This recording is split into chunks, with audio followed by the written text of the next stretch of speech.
बिस्मिल्लाहिर्रहमानिर्रहीम। स्टार्ट करते हैं गाइडिंग का चैप्टर 27 की पार्ट 1 की वीडियो, जिसमें सबसे पहले आता है यूरिन फॉर्मेशन का पहला स्टेप यानी ग्लोमेरुलर फिल्ट्रेशन।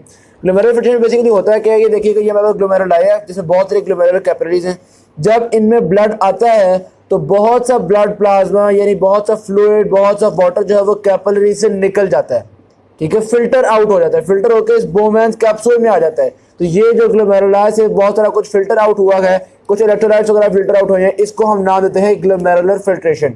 ठीक हो गई बात। अच्छा, जो सब्सटेंसेस फिल्टर आउट होते हैं उनमें से मेजॉरिटी सब्सटेंसेस दोबारा ब्लड में रीअब्सॉर्ब हो जाते हैं। ठीक है, ये पेरिट्यूबुलर कैपिलरीज के अंदर रीअब्सॉर्ब हो जाते हैं। जारी बात है, इसी तरह से काम चलेगा, वरना तो सारा कुछ यूरिन में जाया होता चला जाएगा। वो बता ये रहे हैं एक दिन में almost 180 litres of water filter out होता है। अब बंदा सोचे कि ब्लड तो हमारा टोटल 5 लीटर है, तो होता बेसिकली ऐसी है। मिसाल के तौर पे 5 लीटर ब्लड है ना, एक दफा जब ब्लड गुजरा यहाँ से तो मिसाल के तौर पे 1 लीटर जो है ना वो आपका फिल्टर आउट हो गया। ठीक है, ये जो 1 लीटर फिल्टर आउट हुआ है इसमें 0.99 लीटर को हम दोबारा रीअब्सॉर्ब कर लेंगे। सिर्फ 0.01 लीटर होता है जिसको हम यूरिन में जाया होने देंगे। ठीक होगी बात। तो जब दोबारा ब्लड में आ गया तो ब्लड दोबारा गुजरेगा, फिर वाटर फिल्टर आउट होगा जिसको हम रीअब्सॉर्ब कर लेंगे और थोड़ा सा जाया करेंगे। तो करते करते टोटल अगर दिन में देखा जाए ना तो 180 लीटर इसी तरह से मतलब होता वही है, बार बार चुके निकल रहा है, बार बार चुके निकल रहा है। तो एक दिन में देखो भाई कितना निकला, टोटल 180 लीटर फिल्टर आउट हुआ, जिसमें से तकरीबन 179 लीटर अंदर रीअब्सॉर्ब कर लिया। सिर्फ 1 लीटर हमने जाया होने दिया जो कि हमारा एक्सक्रीशन में यूरिन के थ्रू निकल गया। ठीक होगी बात, यहाँ तक भाई बात समझ में आ गई। अच्छा, ये जो इतनी ज्यादा फिल्ट्रेशन होती है इसकी क्या रीजन है? सारी कैपिलरीज में तो नहीं होती, यहाँ पे क्यों होती है? 2 रीजन है। Number 1, renal blood flow. Kidneys में ब्लड जाता ही बहुत ज्यादा है। ठीक है, आपका हार्ट जब पंप करता है ना तो तकरीबन 22% ब्लड किडनी में चला जाता है। ये पहली रीजन है। और दूसरी रीजन ये है कि इन कैपिलरीज की जो मेम्ब्रेन है वो परमिएबल बहुत होती है, उनकी स्पेशल प्रॉपर्टीज होती है, वो आगे हम डिटेल से देखेंगे। ठीक होगी बात। ये बहुत सारी चीजें जो पहले यहाँ पे उन्होंने लिखी हुई थी। फिर वो कहते हैं जो कुछ भी फिल्टर आउट हुआ है, जो कुछ भी इन कैपिलरीज से फिल्टर होकर बाहर निकलता है उसको हम नाम देते हैं ग्लोमेरुलर फिल्ट्रेट। ठीक है, इस फिल्ट्रेट में क्या क्या कुछ होगा उन चीजों को डिस्कस करते हैं। पहली बात तो ये है, इस फिल्ट्रेट के अंदर प्लाज्मा प्रोटीन्स नहीं होती, क्योंकि ब्लड के अंदर जो प्रोटीन है ना वो प्रोटीन इन कैपिलरी की मेम्ब्रेन के अक्रॉस पास नहीं कर सकती। इसलिए जो फिल्ट्रेट है वो आपके पास प्रोटीन फ्री फिल्ट्रेट होता है, उस फिल्ट्रेट में कोई प्रोटीन नहीं होती। बाकी अगर इलेक्ट्रोलाइट्स की बात की जाए, सोडियम हो गया, क्लोराइड हो गया, पोटेशियम वगैरह हो गया, बाकी इलेक्ट्रोलाइट्स फिल्ट्रेट में भी उसी कंसंट्रेशन से मौजूद होंगे जितनी कंसंट्रेशन से ब्लड में मौजूद होंगे, क्योंकि वो फ्रीली परमिएबल है। ठीक है, तो जितनी भी फ्रीली परमिएबल चीजें हैं उनकी कंसंट्रेशन फिल्ट्रेट में भी वही होती है जो प्लाज्मा में होती है। मिसाल के तौर पर प्लाज्मा में है 2 ग्राम्स पर लीटर। ठीक है, तो इसी तरह से फिल्ट्रेट के अंदर भी 2 ग्राम्स पर लीटर ही होगा। सिर्फ कुछ ऐसे मतलब छोटे मॉलिक्यूल्स हैं जो कि फिल्टर नहीं हो पाते प्रॉपर तरीके से। वो कौन कौन से हैं? वो हैं आपके पास कैल्शियम और फैटी एसिड वगैरह। क्यों ये क्यों नहीं फिल्टर आउट हुए? जब बाकी सारे जा रहे थे तो इनको क्या मुसीबत थी? बात असल में ये है, ये प्लाज्मा प्रोटीन्स के साथ चिपके हुए होते हैं। ठीक है, तो प्लाज्मा प्रोटीन्स तो आपको पता है ब्लड में रहेंगी, तो ये जो प्लाज्मा प्रोटीन से चिपके हुए हैं ये भी ब्लड में रह जाते हैं। तो ज्यादातर ये ब्लड में रह गए, बाकी जो थोड़े बहुत प्लाज्मा में फ्री फॉर्म में मौजूद होंगे वो तो चलो फिल्टर आउट हो जाएंगे, लेकिन फिल्ट्रेट में इनकी कंसंट्रेशन निस्बतन कम होगी। मिसाल के तौर पर ब्लड में काफी ज्यादा कैल्शियम था लेकिन फिल्ट्रेट में बहुत थोड़ा कैल्शियम है, क्योंकि काफी सारा कैल्शियम प्लाज्मा प्रोटीन के साथ चिपके होने की वजह से फिल्टर आउट नहीं हो सका। ओके हो गई बात। फिर आगे हम देखते हैं 2-3 टर्म्स है यहाँ पे। पहले टर्म है हमारे पास रीनल प्लाज्मा फ्लो। ये क्या होता है? बेसिकली रीनल ब्लड फ्लो तो सबको पता है ना, किडनीज में कितना ब्लड आ रहा है इसको कहते हैं renal blood flow. Renal plasma flow ये है, हम कहते हैं यार हमारा अभी लेन देन जो है ना वो पूरे ब्लड से नहीं है। आरबीसी को साइड पे कर दो, आरबीसी तो क्या लेन देन है? आरबीसी ज्यादा हो या कम हो से बोला फिल्ट्रेट को फर्क पड़ना है, फिल्ट्रेशन को तो फर्क पड़ना है प्लाज्मा से। ठीक हो गई बात। तो हम कहते हैं मुझे बताओ रीनल प्लाज्मा फ्लो कितना है। मुझे ये ना बताओ कि 100 ml ब्लड आ रहा है, मुझे ये बताओ 50 ml प्लाज्मा आ रहा है, क्योंकि मेरा तो काम है प्लाज्मा से। ठीक है की बात। तो कितना प्लाज्मा आ रहा होता है किडनीज में उसको हम कहते हैं रीनल प्लाज्मा फ्लो। ये बात समझ में आ गई, पहले ये टर्म समझ ली। और फिर हम कहते हैं कि ग्लोमेरुलर फिल्ट्रेशन रेट 20% है। इसका क्या मतलब है? इसका मतलब ये है कि किडनीज में जितना प्लाज्मा आता है उसमें से तकरीबन 20% जो फिल्टर आउट हो जाता है। यानी अगर ग्लोमेरुलर कैपिलरी से मिसाल के तौर पर 100 ml प्लाज्मा गुजरेगा तो 100 ml में से 20 ml फिल्टर होके बोमेंस कैप्सूल में आ जाएगा और बाकी 80 ml जो है वो आगे चला जाएगा। तो 20% तक हमारे पास फिल्टर हो जाता है। आने वाले प्लाज्मा में से कितना फिल्टर आउट हो गया है इसको हम नाम देते हैं फिल्ट्रेशन फ्रैक्शन। ठीक होगी बात। ये 20% क्या है, फिल्ट्रेशन फ्रैक्शन। तो फिल्ट्रेशन फ्रैक्शन का फॉर्मूला होता है हमारे पास glomerular filtration rate divided by renal plasma flow. मिसाल के तौर पे ग्लोमेरुलर फिल्ट्रेशन रेट है 20 ml पर मिनट और रीनल प्लाज्मा फ्लो है 100 ml पर मिनट। ठीक है, तो 20 ml फिल्टर हो रहा है जबकि टोटल आ रहा था 100 ml, तो हम कहते हैं 20 डिवाइडेड बाय 100 0.2, और अगर आप उसकी परसेंटेज निकालेंगे तो वो निकलेगी 20%। ठीक है, बताइए होती है फिल्ट्रेशन फ्रैक्शन कि जितना रीनल प्लाज्मा आ रहा है किडनीज में उसमें से कितनी fraction of plasma filter out हो गया। यहाँ तो बात समझ में आ गई। अच्छा, ये जो फिल्ट्रेशन हो रही है, कैपिलरीज में जो फिल्टर हो रहा है, ये फिल्ट्रेशन किन फैक्टर्स पे डिपेंड करती है? यार वही फैक्टर हैं जो बाकी सारी कैपिलरीज में होती हैं। आपको पता है हाइड्रोस्टैटिक प्रेशर वगैरह होते हैं, कोलॉइड ऑस्मोटिक प्रेशर वगैरह होते हैं। उसके अलावा कैपिलरी का फिल्ट्रेशन कोएफिशिएंट कितना है, जो कैपिलरी की मेम्ब्रेन है उसकी परमेबिलिटी कितनी है, उसका सरफेस एरिया कितना है, ये सारी चीज़ें मैटर कर रही होती हैं। इन चीज़ों को, इन फैक्टर्स को हम आगे जाके डिटेल के साथ डिस्कस करेंगे। तो अभी इन चीज़ों को छोड़ देते हैं। अभी रीनल प्लाज्मा फ्लो क्या होता है हमने समझ लिया, फिल्ट्रेशन फ्रैक्शन क्या होती है हमने समझ लिया, और ग्लोमेरुलर फिल्ट्रेशन रेट तो सिंपल चीज़ ही है। अच्छा, ये जो 2 पॉइंट्स है ना, ये एमसीक्यूज के लिए इंपॉर्टेंट है। एक दिन में अगर पूछा जाए कितना वाटर जो है वो फिल्ट्रेट हो रहा है, यानी ग्लोमेरुलर से फिल्टर होकर आता है, तो ऑलमोस्ट 180 लीटर्स पर डे, और एक मिनट में देखा जाए तो 125 ml पर मिनट। ठीक है, बात ये कई दफ़ा एमसीक्यू में पूछ लेते हैं। ऑल राइट, फिर चलते हैं हम ग्लोमेरुलर कैपिलरी मेम्ब्रेन की तरफ। ये जो ग्लोमेरुलाई होते हैं, इनकी जो कैपिलरीज हैं ये बड़ी ख़ास तरह की, इसकी जो मेम्ब्रेन है वो बड़ी ख़ास तरह की होती है, बाकी चीज़ों से फ़र्क होती है। बाकी जो बॉडी में कैपिलरीज हैं उसमें हमने पढ़ा हुआ है, एक अंदर लेयर होती है जिसको हम नाम दे रहे होते हैं एंडोथीलियम, ठीक है, और एक हम कहते हैं बेसल मेम्ब्रेन है। बस और तो कुछ नहीं होता, हम कहते हैं बस सिंगल सेल लेयर्ड मेम्ब्रेन होती है, बहुत पतली सी मेम्ब्रेन होती है, बस और कोई बात नहीं। लेकिन यहाँ पे मेम्ब्रेन की 3 लेयर्स हैं, 2 के बजाय 3 लेयर्स हैं। ठीक है, पहली 2 तो वही जो हर जगह होती हैं, सबसे अंदर एंडोथीलियम, उसके बाद बेसल मेम्ब्रेन। लेकिन यहाँ जो तीसरी लेयर है वो कुछ एपिथेलियल सेल्स होते हैं जिनको हम नाम देते हैं पोडोसाइट्स।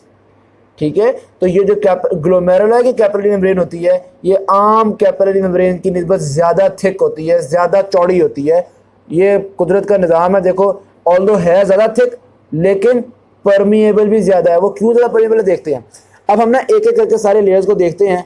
सबसे पहले हम सबसे अंदर वाली लेयर को देखेंगे, एंडोथीलियम वाली लेयर। एंडोथीलियम की लेयर में हमारे पास पोर्स मौजूद होते हैं जिनको होल्स होते हैं, जिनको हम कहते हैं फेनिस्ट्रे। ठीक है, ऑल्दो फेनिस्ट्रे कुछ और कैपिलरीज वगैरह में भी होते हैं, जिस तरह लिवर की कैपिलरीज में भी काफ़ी बड़े बड़े फेनिस्ट्रे होते हैं, लेकिन यहाँ भी आपके पास फेनिस्ट्रे होंगे, पहली बात। और दूसरी बात, ये जो एंडोथीलियम के सेल्स होते हैं इनके पास एक नेगेटिव चार्ज मौजूद होता है। ठीक है, के बाद इसमें प्रोटीन्स वगैरह काफ़ी होती हैं, प्रोटीन्स का नेगेटिव चार्ज है, तो हम ओवरऑल कहते हैं कि जो एंडोथीलियम लेयर है इसका एक नेगेटिव चार्ज है। ये नेगेटिव चार्ज क्यों अच्छा होता है वो भी आगे जाके देखते हैं। बेसिकली यही बात है यार, नेगेटिव चार्ज इसलिए अच्छा होता है क्योंकि नेगेटिव चार्ज प्लाज्मा प्रोटीन्स को फिल्टर आउट नहीं होने देता। समझ में आ रही है बात? हमने देखी सबसे अंदर वाली लेयर, मिसाल के तौर पर समझिएगा ये हमारे पास ग्लोमेरुलर कैपिलरीज वगैरह हैं। ठीक है, ये बोमन्स कैप्सूल है, तो ग्लोमेरुलर कैपिलरी के सबसे अंदर लेयर जो एंडोथीलियम लेयर है उसमें देख लिया बहुत से पोर्स हैं, फेनिस्ट्रे, और नेगेटिव चार्ज है ड्यू टू द प्रोटीन्स। ये बात हमने देख ली। और नेगेटिव चार्ज का फायदा क्या है, देखो ब्लड के जो प्लाज्मा प्रोटीन है ना उनके भी नेगेटिव चार्ज होता है, तो मेम्ब्रेन का भी नेगेटिव चार्ज है, इसका भी नेगेटिव चार्ज। तो मेम्ब्रेन के नेगेटिव चार्ज की वजह से ये प्लाज्मा प्रोटीन रिपेल हो जाती हैं और प्लाज्मा प्रोटीन फिल्टर आउट नहीं हो पाती। बाकी इन चीज़ों की डिटेल्स को हम आगे जाके देखेंगे, अभी फिलहाल सुपरफिशियल तक देख रहे हैं हम। पहले चीज़ होगी, दूसरी चीज़ होती है आपके पास बेसमेंट मेम्ब्रेन।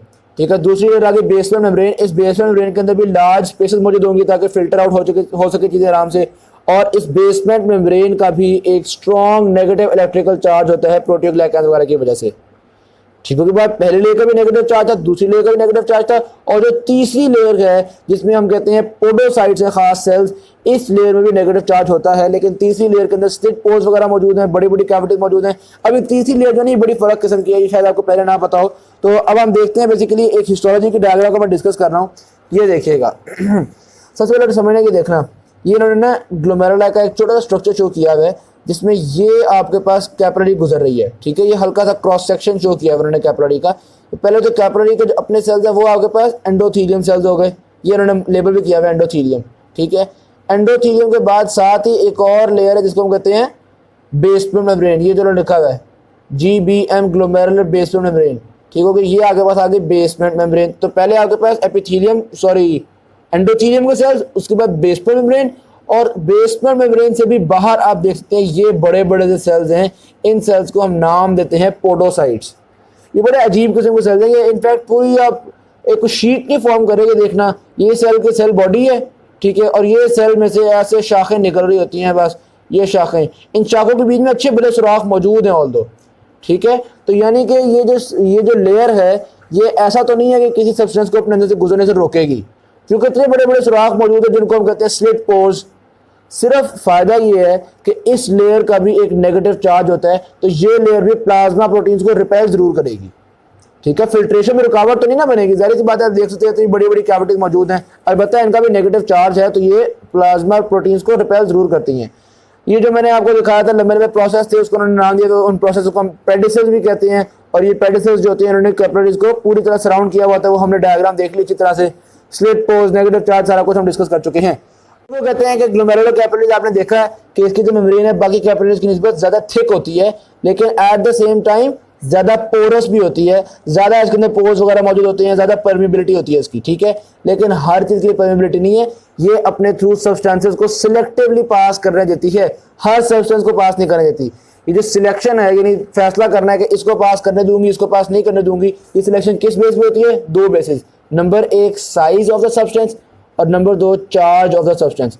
जाहिर बात है अगर कोई बहुत बड़ा सब्सटेंस होगा तो उसको तो नहीं पास करने दिया जाएगा, और इसी तरह से जो नेगेटिव सब्सटेंसेस होते हैं उनको आपको पता है नहीं पास करने दिया जाता, क्योंकि मेम्ब्रेन का भी एक नेगेटिव चार्ज है, तो जो भी और चीज नेगेटिव चार्ज वाली आएगी उसको हम रिपेल करेंगे, उसको हम पास नहीं करने देते। तो अब हम देखते हैं सिलेक्टिविटी किस तरह से होती है। सिलेक्टिवनेस को समझने के लिए एक टर्म है यहाँ पे फिल्टरेबिलिटी। फिल्टरेबिलिटी का क्या मतलब है कि कितनी फिल्टर होने की सलाहियत है। अगर तो 100% सलाहियत है, यानी फ्रीली फिल्टरेबल है, पानी की तरह, तो उसकी हम कहते हैं फिल्टरेबिलिटी है 1। और फिर अगर जिसकी उससे कम होगी वो फिर 0.9, 0.75, 0.5 उसी हिसाब से हम कम करते जाएंगे, ठीक है। तो फिल्टरेबिलिटी देखिएगा, वाटर की फिल्टरेबिलिटी 1 होती है, इसी तरह सोडियम की भी 1 है, ग्लूकोज की भी 1 है, यानी ये सारी चीजें हैं जो कि फ्रीली फिल्टरेबल हैं। अब आप मॉलिक्यूलर वेट भी देखिएगा, ऐसे तो मॉलिक्यूलर वेट बड़ा हो रहा है, 55 यूनिट तक मॉलिक्यूलर वेट है इनोलिन का, इसकी भी फिल्टरेबिलिटी है 1, लेकिन मायोग्लोबिन का मॉलिक्यूलर वेट है 17,000, तो इसका साइज थोड़ा बड़ा हो गया, इसकी फिल्टरेबिलिटी निस्बतन कम होती है। आप देख सकते हैं इसकी फिल्टरेबिलिटी है 0.75, ठीक है। तो एक तो चीज आ गई आपके पास फिल्टरेबिलिटी को इफेक्ट करने वाली, साइज ऑफ द मॉलिक्यूल, और दूसरी चीज आती है charge of the molecule. Charge अगर नेगेटिव होगा तो हम पास नहीं करने देते। जिस तरह अगर एल्बुमिन की मिसाल दी जाए तो वो यहाँ पे कहते हैं कि जितना बड़ा आपका पोर है ना, एल्बुमिन उससे छोटा ही होता है। मिसाल के तौर पर जो पोर है उसका साइज होता है 8 नैनोमीटर्स और एल्बुमिन है 6 नैनोमीटर्स, तो फिर तो एल्बुमिन छोटा है, इसको भी पास कर देना चाहिए, लेकिन नहीं कर पाता because of its negative charge. ठीक होगी बात। जो पॉजिटिव चार्ज सब्सटेंसेस है वो बड़े आराम से पास करेंगे, जो नेगेटिव चार्ज सब्सटेंसेस है उनको कहेंगे नहीं, तुम्हें नहीं आना, और जो न्यूट्रल सब्सटेंसेस है वो भी चलो पास कर ही जाते हैं। तो यहाँ पे आप देख सकते हैं एल्ब्यूमिन चूंकि नेगेटिव चार्ज होता है तो इसकी जो फिल्टरेबिलिटी है वो 0.005 है। क्लियर होगी बात। उसके बाद यहाँ पर उन्होंने ग्राफ डिस्कस किया हुआ, ग्राफ को भी देखिएगा। अब हमने देखना है चार्ज से क्या फर्क पड़ता है। इसमें दो चीजें आ रही हैं, मॉलिक्यूलर रेडियस यानी मॉलिक्यूलर साइज भी आ रहा है और चार्ज भी आ रहा है। पहले तो साइज देखो, एक्स एक्सिस के साथ साथ साइज बढ़ता जा रहा है, तो हम देखते हैं जैसे जैसे साइज इंक्रीज कर रहा है फिल्टरेबिलिटी कम हो रही है। ठीक है, किसी भी चीज को देख लें, आगे जाते हुए सारी कर्व्स नीचे की तरफ आ रही है ना, तो जैसे जैसे साइज इंक्रीज करता है फिल्टरेबिलिटी कम होती है। ये तो बात समझ में आ गई। फिर उन्होंने 3 मुख्तलिफ तरह के आयंस का डिस्कस किया है, वो चीजें जो कि न्यूट्रल होती हैं, वो चीजें जिनका पॉजिटिव चार्ज है और वो चीजें जिनका नेगेटिव चार्ज है। तो किसी भी एक मॉलिक्यूलर साइज, मिसाल के तौर पे 26 एंगस्ट्रॉम हम ले लेते हैं मॉलिक्यूलर रेडियस। 26 एंगस्ट्रॉम का अगर कोई पॉजिटिवली चार्ज आयन होगा तो वो बहुत आराम से पास करेगा। ये आप देख सकते हैं पॉजिटिवली चार्ज, ये पॉलीकेटायनिक है, ठीक है। तो पॉजिटिवली चार्ज की परमेबिलिटी बहुत ज्यादा है। 26 एंगस्ट्रॉम का अगर कोई न्यूट्रल होगा तो उसकी परमेबिलिटी इंटरमीडिएट है, इतनी होती है। और 26 एंगस्ट्रॉम का अगर कोई नेगेटिवली चार्ज होगा यानी पॉली एनायनिक होगा तो उसकी परमेबिलिटी आप देख सकते हैं बहुत कम है। तो सेम मॉलिक्यूलर वेट का सब्सटेंस, लेकिन चार्ज फर्क होने से आप देख सकते हैं किस तरह से वेरिएशन हो रही है। तो दो चीजों की बेस पे हम फिल्टरेबिलिटी को वेरी कर रहे होते हैं। सिलेक्टिव फिल्टरेबिलिटी होती है, एक मॉलिक्यूलर साइज और दूसरा चार्ज। कंप्लीट हो गई बात। लो जी, इस पार्ट की वीडियो का आखिरी चीज आती है minimal change neuropathy. Minimal change neuropathy में क्या होता है, हम अपनी ये जो हमने नेगेटिव चार्ज वगैरह डेवलप किए हुए थे ना, सिलेक्टिवनेस डेवलप की हुई थी, ये सिलेक्टिवनेस थोड़ी सी खराब हो जाती है। ये जो ऊपर पोडोसाइट्स थे, इन पोडोसाइट्स के जो प्रोसेसेस थे वो प्रोसेसेस फ्लैट हो जाते हैं, जिस कंडीशन को हम नाम देते हैं पोडोसाइट एफिसमेंट। ठीक है, तो ये थोड़ा सा मसला बन जाता है। फिर कई दफ़ा ये पोडोसाइट्स होते हैं वो बेस पे मेम्ब्रेन से थोड़े अलग भी होते हैं। ठीक है, इनका नेगेटिव चार्ज खत्म हो जाता है। जब नेगेटिव चार्ज खत्म होगा तो प्लाज्मा प्रोटीन्स भी फिल्टर आउट होना शुरू हो जाएंगी, प्लाज्मा प्रोटीन्स भी ज़ाया होना शुरू हो जाएंगी उसमें। यूरिन में, ठीक है। इसकी क्या रीज़न है यार, किस वजह से ये ख़राब हो गए? हम कहते हैं यार पता नहीं, हो सकता है कोई इम्यून सिस्टम ने बॉडी के खिलाफ काम कर दिया है, कोई जो बॉडी के अपने टी सेल्स होते हैं उन्होंने कोई नॉर्मल सिक्रीशंस कर दी हैं, ठीक है। ये वो वजूहत हो सकती हैं और नतीजा इसका ये होगा कि यूरिन के थ्रू प्रोटीन्स निकल जाएंगी, एल्बुमिन निकल जाएगी, उसको हम नाम देते हैं प्रोटीन यूरिया। प्रोटीन यूरिया ज़रा ब्रॉडर टर्म है, प्रोटीन निकल जाना, और ख़ासतौर पर जब एल्बुमिन निकल जाती है तो हम कहते हैं एल्बुमिन यूरिया, ठीक है। तो ये आपके पास पार्ट 1 की वीडियो थी, बाकी इंशाल्लाह पार्ट 2 3 की वीडियो में डिस्कस करते हैं। Thank you very much. Video अच्छी लगी शेयर कीजिएगा, चैनल को सब्सक्राइब कीजिएगा। अल्लाह हाफ़िज़।